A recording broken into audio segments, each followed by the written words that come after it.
চার ধরনের পুরুষেরা কখনো জান্নাত পাবে না, তাদের জন্য জাহান্নাম ওয়াজিব হয়ে থাকবে। এক নম্বরে, যেই সমস্ত পুরুষেরা স্ত্রীদের হক আদায় করে না, স্ত্রীর উপরে জুলুম করে। ওই স্ত্রী যদি তাকে ক্ষমা না করে, আল্লাহ পাক বলেন আমি আল্লাহ তাকে ক্ষমা করি না, কিয়ামতের মাঠে আমি আল্লাহ পাক তাকে জান্নাত দিব না, তাকে ঠেকিয়ে রাখবো। ওই স্ত্রী ক্ষমা করবে না যতক্ষণ তাকে জান্নাতে ঢুকানো হবে না ততক্ষণ। বুকে হাত দিয়ে বলেন তো দেখি, কয়জন স্বামী বলতে পারবেন যে আমার স্ত্রী আমাকে ক্ষমা করবে, আমি তার উপরে জুলুম করি নাই, আমি জালিম নয়, আমি তার উপরে তার হকগুলো সঠিকভাবে আমি আদায় করি। আজকে 22টা বছর, 18টা বছর, 20টা বছর একটা মেয়ে বাবার সংসারে থাকে, যে বাবা এতটা প্রিয় তার ছিল। প্রত্যেকটা বাবার কাছে এক একটা মেয়ে মানে হলো রাজকন্যা। মেয়ে হোক কালো, কিন্তু একটা বাবার কাছে মেয়ে হলো রাজকন্যা। কথা বলেন ঠিক কিনা? এই রাজকন্যার মতো মেয়েকে লালিত পালিত করে 18টা বছর লালন পালন করে একটা পরের ছেলের হাতে তুলে দিয়েছে।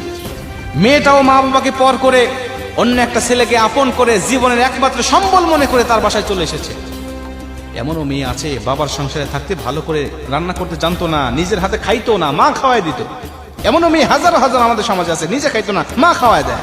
ওই মেয়ে এখন স্বামীর সংসারে গিয়ে নিজে রান্না করে, নিজে খায়, শ্বশুর শাশুড়িকে খাওয়ায়, স্বামীকে খাওয়ায়, সন্তানদেরকে খাওয়ায়। এতটা কষ্ট করে রান্না করে যদি ওই রান্নার মধ্যে যদি একটু তরকারি যদি স্বাদ কম বেশ হয়, একটু ঝোল বেশি হয়েছে, লবণ কম হয়েছে, ওই গরম তরকারি মুখের উপরে ছুঁড়ে মারতেও আমরা অনেক পুরুষ দ্বিধাবোধ করি না। কথা বলেন ঠিক কি না? ওকে আমি মানুষ মনে করতে পারি না, ওকে আমি মানুষ বলতেই পারি না। কয়েকদিন আগে পত্রিকায় দেখলাম তরকারিতে ঝোল বেশি হয়েছে, স্বামী গরম ঝোল তার মুখের মধ্যে দিয়ে মুখের চামড়াগুলো ফসকা বেড়ে সঙ্গে সঙ্গে উঠে গিয়েছে।